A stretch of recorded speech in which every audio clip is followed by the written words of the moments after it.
ఓం శ్రీ గణేశాయ నమః. శ్రీమాత్రే నమః. శివాయ గురవే నమః. శ్రీకృష్ణ పరబ్రహ్మణే నమః. శ్రీరామాయ నమః. శ్రీ గురుభ్యో నమః. శ్రీ దత్తాత్రేయాయ నమః. ఓం ద్రాం దత్తాత్రేయాయ నమః. శ్రీదత్త జయదత్త గురుదత్త. మోహనవాణి ఛానల్ ద్వారా శ్రీ దత్త పురాణాన్ని శ్రవణం చేస్తూ ఉన్నటువంటి భక్తి శ్రద్ధలతో ఉన్నటువంటి భక్తామ తల్లులకు తండ్రులకు ముందుగా నా యొక్క నమస్కారాలు తెలియజేసుకుంటున్నాను. నిన్న మనం 37వ భాగంలో ఆత్మజ్ఞానం గురించినటువంటి ప్రకరణం చెప్పుకున్నాం. ఆ తరువాత దత్తస్వామి కార్తవీర్యార్జునుడికి చేసినటువంటి బోధ చెప్పుకుంటూ ఉన్నాం. నిన్నటి రోజున నిజానికి జీవుడు బ్రహ్మ విశుద్ధ చిత్తు, జీవ ఈశ్వర భేదం, అవిద్య, ఇటువంటివన్నీ 6 అనాది అయినటువంటి ఉన్నాయి యోగంలో అని చెప్పి చెబుతున్నాడు. దాన్ని ఇవాళ 38వ భాగంలో కొనసాగిద్దాం. జగజ్జీవేశ్వర కల్పన అంతా కూడా అజ్ఞానం వల్ల వచ్చింది. అవిద్యే అన్నది లేనప్పుడు ఇక జీవ ఈశ్వర భేదం ఎక్కడి నుంచి వస్తుంది? భేదమే లేనప్పుడు ఇంకా పరమాత్మకు దేనితో యోగం ఉంటుంది? యోగం అంటే కలయిక. అయితే నామ రూప కల్పనలేవి లేకుండా నిర్గుణమైనటువంటి పరబ్రహ్మని తెలియజేయడం అసంభవం. అంతే కదా. ఒక దేవత పేరుంటే ఆ దేవతకు ఒక ఆకారం ఉంటే మన మనస్సు నిలబడుతుంది. అలా కాకుండా తెలియజేయడం అనేది అసంభవం. కాబట్టి ఆ సౌకర్యం కోసం చేసినటువంటి కల్పనే ఈ నామం గాని రూపం గాని. నిజానికి పరబ్రహ్మ తత్వం అనేది సత్యం. ఈ తత్వానికే ఆత్మేశ్వరుడు అని, పరమాత్ముడు అని, విష్ణువు అని, సదాశివుడు అని, చతుర్ముఖుడు అని, శివుడని, అగ్ని అని, ఇంద్రుడని, స్వరాట్ అని, విరాట్ అని, అక్షరుడని, ప్రాణమని, ఈశానుడని, సవితృ సూర్యనారాయణుడని, శ్రీమన్నారాయణుడని, ఋషికేశుడని, దేవుడు, పశుపతి, మహత్తని, మహాభూతమని, మహాధ్యక్షుడని, సోముడని, భగవంతుడని, మనువని, శంభుడని, ఆగమకర్తని, మృత్యువని, ఆమయమని, ఆమయం అంటే రోగం, యజ్ఞమని, యజస్సు అని, ధర్మమని, నిధానమని, బీజమని, అవ్యయమని, ఇలా ఎన్నో ఉన్నాయి. ఎన్ని నామరూపాలని నీకు చెప్పేది కార్తవీర్యార్జున? ఓ మహామతి, ఈ 3 లోకాలలో కనబడేది, వినబడేది, ఆలోచింపబడేది, జన్మించేది అంతా కూడా వస్తు మాత్రమే అని తెలుసుకో. అంటే ఆ పరబ్రహ్మమే ఈ విధంగా రకరకాల రూపాలు ధరిస్తుంది. కార్తవీర్యార్జున, యోగనిష్టలో కూర్చొని ఎవరిని ధ్యానిస్తుంటావు నువ్వు అని అడిగావు కదా నన్ను. నీవే సమస్తం అయినప్పుడు ఇంకెవరిని ధ్యానిస్తావు అని అడిగావు కదా, గుర్తుందా? ఇదిగో ఈ ఆత్మస్వరూపాన్ని రాత్రి పగలు తేడా లేకుండా నేను ధ్యానం చేస్తూ ఉంటాను. బాలబోధ కోసం భ్రమకు కూడా బుద్ధిమంతులు శాస్త్రాలలో కొన్ని పేర్లు కల్పించారు. నీకు వాటిని చెబుతాను విను. మాయ, అవిద్య, పర, దేవి, మనస్సు, అనాది, భ్రమ, ప్రధానం, ప్రకృతి, బ్రహ్మయోని, అవ్యయము, విభ్రమము, శక్తి, కారణము, అజ్ఞానము, అధ్యాస, మోహము, ప్రస్వాపం, తపస్సు. ఇవి కారణము అనేటువంటి విద్యకి పేర్లు. అలాగే మోహం, మహామోహం, తామిశ్రం, అంధతామిశ్రం, ఇవన్నీ కూడా అవిద్య తాలూకు ఉండేటటువంటి పంచపర్వాలు, అంటే 5 భాగాలు. ఈ అవిద్యను తొలగించే ఉపాయం ఏమిటయ్యా అంటే జ్ఞానం లేదా విద్య. ఈ విషయాన్ని పండితులు చెబుతారు. అటువంటివి కార్యాత్మక మోహానికి పేర్లు. అయితే మూలమైనటువంటి జ్ఞానానికి 2 శక్తులు ఉంటాయని చెబుతారు. ఒకటి విక్షేపం, రెండోది ఆవరణం. ఆ విభాగమైనటువంటి పరమానందంలో విభాగాలు కల్పన చేసే శక్తిని విక్షేపము అని పిలుస్తారు. లేనటువంటి కర్తృత్వ భోక్తృత్వ తత్వాలని ఈ విక్షేపం అనేది కల్పిస్తూ ఉంటుంది. అంటే ఈశ్వరుణ్ణి ఆవరించి ఈశ్వరుడి యొక్క తత్వం మనకు తెలియకుండా చేసేదాన్ని ఆవరణ శక్తి అంటారు. ఆ ఆవరణ దోషాన్ని తొలగించుకుంటేనే ఈశ్వరుని మనం తెలుసుకోగలుగుతాం. అట్లాగే జీవుడికి ఈశ్వరుడికి భేదం ఏంది అని అడిగావు కదా, విను. ఒక్క ముక్కలో చెబుతాను. మాయను లోబరుచుకున్నటువంటి వాడు ఈశ్వరుడు. ఇక్కడ ఈశ్వరుడు అంటే శివుడని కాదు, నియామకుడు అని. సర్వ జగత్తును ఎవరు తన చెప్పు చేతల్లో ఉంచుకుంటాడో ఆయనే ఈశ్వరుడు. ఐశ్వర్య భావం, ఈశ్వరత్వం. అట్లాగే మాయకు లోబడినటువంటి వాడు జీవుడు. వీళ్లలో తనంతట తాను ఆవిర్భవించిన వాడు ఈశ్వరుడు. అయితే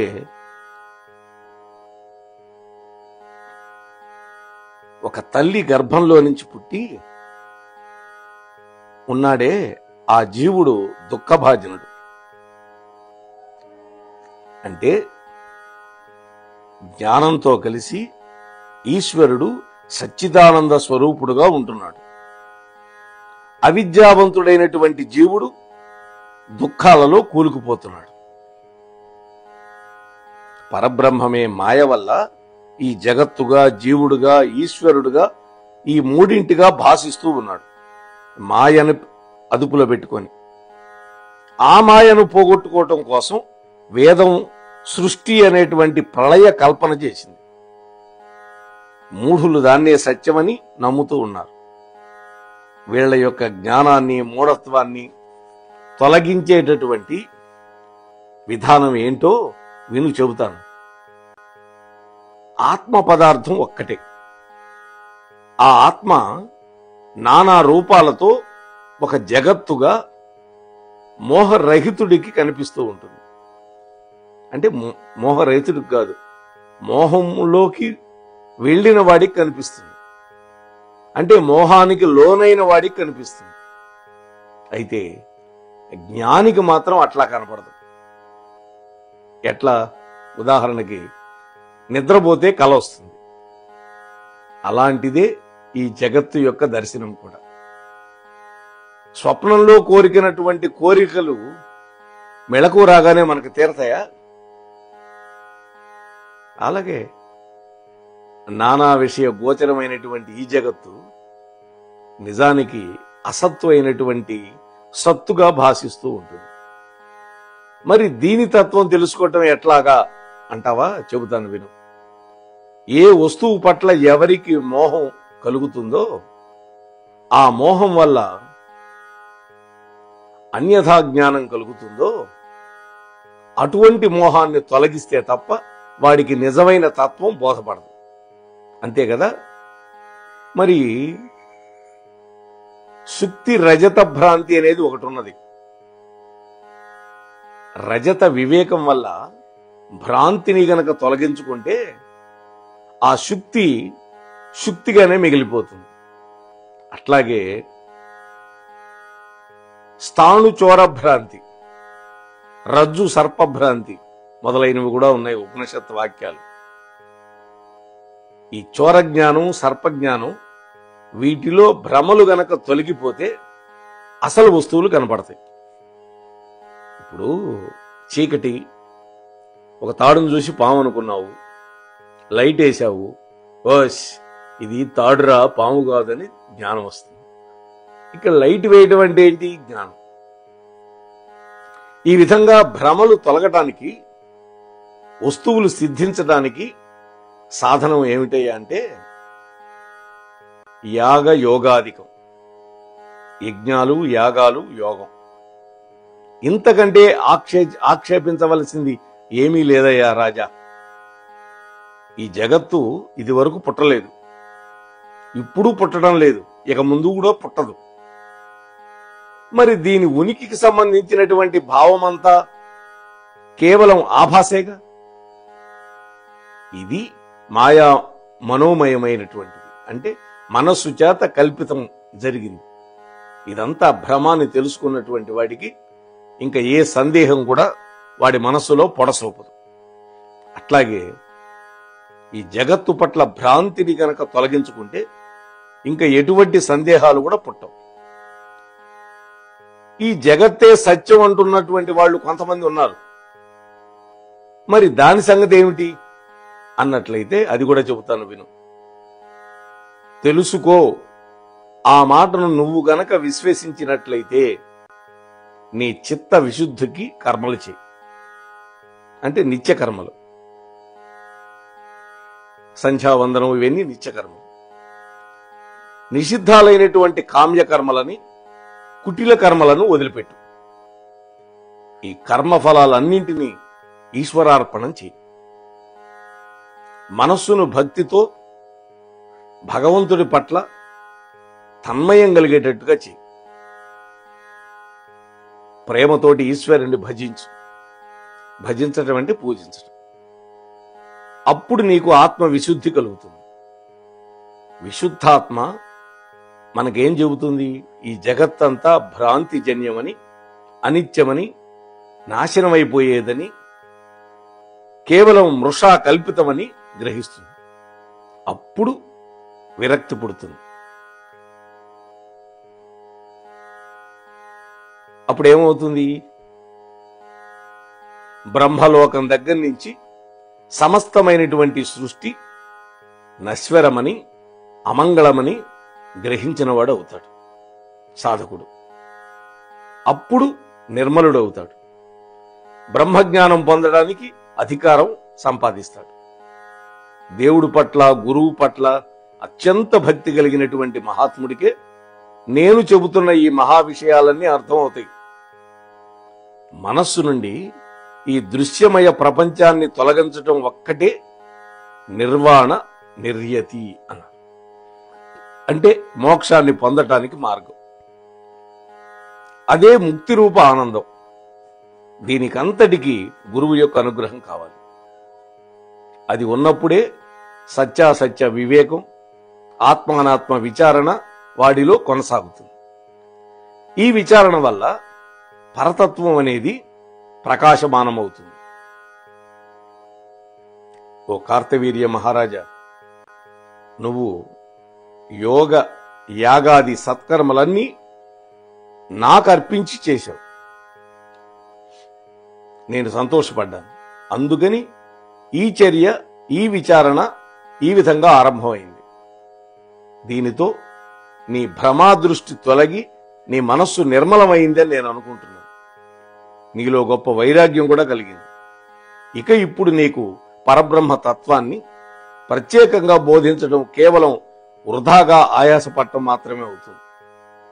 ఓ రాజా, ఈ మొత్తం ప్రబోధానికి శాస్త్రవేత్తలు చెప్పినటువంటి ఉపక్రమోప సంహారాలు, అంటే ఉపక్రమం, ఉపసంహారం, ఈ రెండు కూడా క్రోడీకరించి నీకు చెబుతాం.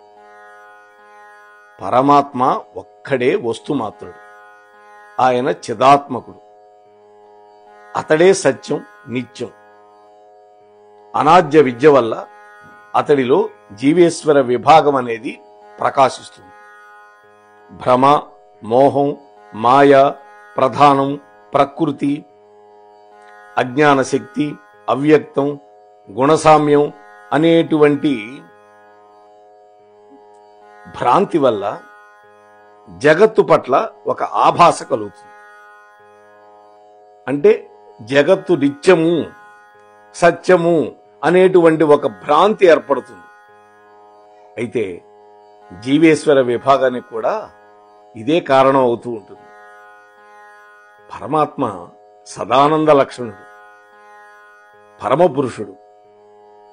అలాగే ఆవృతమైన ఆనందంతో ఉంటాడు. కాబట్టి ఈ జగత్తు యొక్క దర్శనం బ్రహ్మతత్వం నుండి అవ్యక్తం, అవ్యక్తం నుండి మహత్తు, మహత్తు నుండి అహంకారం పుట్టింది, అహంకారం నుండి పంచభూత సూక్ష్మాలైనటువంటి పంచ తన్మాత్రలు, ఆ పంచ తన్మాత్రల నుండి స్థూల పంచభూతాలు ఆవిర్భవించినాయి. పంచ తన్మాత్రలు అంటే శబ్ద, స్పర్శ, రూప, రస, గంధాదులు. స్థూలం అంటే కనిపించేవి, భూమి, ఆకాశము, వాయువు, అగ్ని, నీరు, ఇవన్నీ. వీటిని స్థూల పంచభూతాలు అంటారు, అంటే కంటికి కనిపించేవి. ఆ తర్వాత ఇంద్రియాలు, పంచ జ్ఞానేంద్రియాలు, పంచ కర్మేంద్రియాలు, వాటికి అధిష్టాన దేవతలు. ఆ తర్వాత మనస్సు. ఇవన్నీ పుట్టినాయి. ఆ తర్వాత సృష్టి అంతా జరిగింది. ఓ రాజా, ఇది మనోమూలము, భ్రాంతి కల్పితం. కాబట్టి ఈ సృష్టికి, ఈ జగత్తు యొక్క ఆవిర్భావానికి ఇదే వరస అనే నియమం ఎక్కడా లేదు. అందువల్ల కొంతమంది ఆకాశం నుండి సృష్టి జరిగింది అంటున్నారు, కొంతమంది అగ్ని నుండి పుట్టింది అంటున్నారు. ఈ పాంచభౌతిక శరీరాలు ఉన్నాయే, నర, దేవాసుర జాతులు, పశుపక్షాదులు, చెట్లు, పొదలు, తీగ జాతివి, అలాగే స్థూల సూక్ష్మ శరీరాలు, ఇదంతా కూడా ఉపక్రమ పర్వం. అంటే ఇవన్నీ సృష్టి జరిగే సమయంలో ఉండేవి. ఇక ఉపసంహార క్రమం ఏమిటి అంటే, ఎలా మళ్ళీ అన్ని లోపలికి వెళ్ళిపోతాయి? ఏది దేని నుండి పుట్టిందో అది అందులోనే లయమైపోతుంది. ఇంద్రియాలు, వాటి అధిదేవతలు, మనస్సు, ఇవన్నీ తమకు కారణమైనటువంటి అహంకారంలోకి లయమైపోతాయి. ఈ అహంకారం మహత్తులోకి వెళ్ళిపోతుంది. మహత్తు వ్యక్తమైనటువంటి ప్రకృతిలో కలిసిపోతుంది. ఈ వ్యక్తమైన ప్రకృతి నిష్కళంకమైనటువంటి అవ్యక్త పరబ్రహ్మలో లయించిపోతుంది. ఈ లయాన్ని భ్రాంతులు సశేషమని సందేహిస్తూ ఉంటారు కొంతమంది. ఈ సశేష కారణరూపమని సంభావిస్తారు కొంతమంది. అయితే ఆత్మజ్ఞుడు మాత్రం ఇవన్నీ కూడా కొంతకాలానికి వెళ్ళిపోతాయని గ్రహిస్తాడు. అంటే అన్నింటినీ తనలోనే ఆవిర్భవింపజేసుకొని పరబ్రహ్మం ఒక్కటే శాశ్వతంగా మిగిలి ఉంటుంది అనేటువంటి సత్యాన్ని తెలుసుకుంటాడు. అందువల్ల నాయన కార్తవీర్యార్జున, ఈ జగత్తు లేదు, ఇదంతా మిథ్య, ఆత్మ ఒక్కటే సత్యం, జగన్మిథ్యా బ్రహ్మ సత్యం. మోహితుడికే జగత్తు తప్ప బోధను గ్రహించిన వాడికి కేవలం ఆత్మ ఒక్కటే అని తెలుసుకుంటాడు. అప్పుడు ఇవన్నీ విని కార్తవీర్యార్జునుడు ఆనందపడి, ఓ దయానిధి దత్తదేవ, నీ అనుగ్రహం వల్ల నేను కృతార్థుడయ్యాను. బ్రహ్మతత్వం విషయమే నాకు నిశ్చయమైనటువంటి జ్ఞానం కలిగింది. నాలో మొలకెత్తిన సందేహాలన్నీ అంతరించిపోయినాయి. నష్టోమోహ స్మృతిర్లబ్ధ్వా అంటాడు అర్జునుడు కూడా. ఈ ఆత్మానందాన్ని హృదయంలో రూఢిపరుచుకోవాలి అంటే, చెదిరిపోకుండా స్థిరపరచేసుకోవాలంటే ఉపాయం ఏంటి అని అడిగాడు. ఓ మహాయోగి, ఓ దీనవత్సల, దయచేసి ఆ రహస్యాన్ని నాకు చెప్పు అని కార్తవీర్యార్జునుడు నమ్రతగా అర్థించాడు దత్తప్రభువుని. నాయన కార్తవీర్య, నీకిప్పుడు చిత్తశుద్ధి కలిగింది, దృఢమైనటువంటి వైరాగ్య భావం కూడా నీకు ఏర్పడింది, నా పట్ల నిశ్చలమైన భక్తి కూడా కుదిరింది. అందువల్ల నేను చెప్పినటువంటి మహావాక్యాల యొక్క అర్థాన్ని ఆసక్తిగా శ్రవణం చేశావు, అవగతం చేసుకున్నావు. దానితో తత్వజ్ఞానం నీ మనస్సుకు పట్టుకున్నది. చితస్థమైనటువంటి ఈ ప్రపంచాన్ని అన్ని విధాలుగా ఇది అస్థిరము అని తెలుసుకున్నావు. ఇప్పుడు నువ్వు ముముక్షువైనవు. ఏకైకము అద్వితీయమైనటువంటి ఈ మహోన్నతమైనటువంటి దశకి నువ్వు చేరుకున్నావు. కాబట్టి ఓ రాజోత్తమం, నీకిప్పుడు బ్రహ్మ యొక్క సాక్షాత్కారం కలిగిస్తా.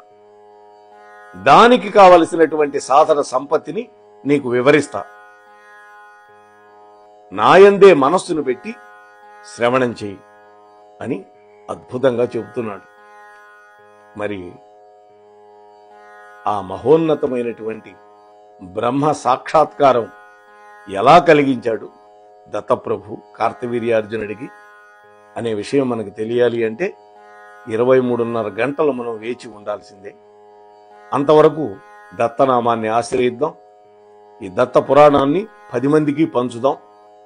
వాళ్లకు కూడా పుణ్యాన్ని ప్రోగు చేసేటటువంటి భాగ్యాన్ని కలిగిద్దాం అని మీతో మనవి చేసుకుంటూ మీ దగ్గర సెలవు తీసుకునే మీ ధర్మవరపు వెంకటరమణ. స్వస్తి. మోహనవాణి తెలుగు పాడ్కాస్ట్ వింటున్న శ్రోతలందరికీ హృదయపూర్వక ధన్యవాదాలు. ఏమండోయ్, ఇప్పటివరకు మన ఛానల్కి సబ్స్క్రైబ్ చేసుకోకపోతే ఈ క్షణమే వెంటనే సబ్స్క్రైబ్ చేసుకుని ఆ పక్క నుండి బెల్ బటన్ని మ్రోగించండి. అప్పుడు నేను చేసే అప్డేట్స్ అన్నీ మీ ముందు ప్రత్యక్షమవుతాయి.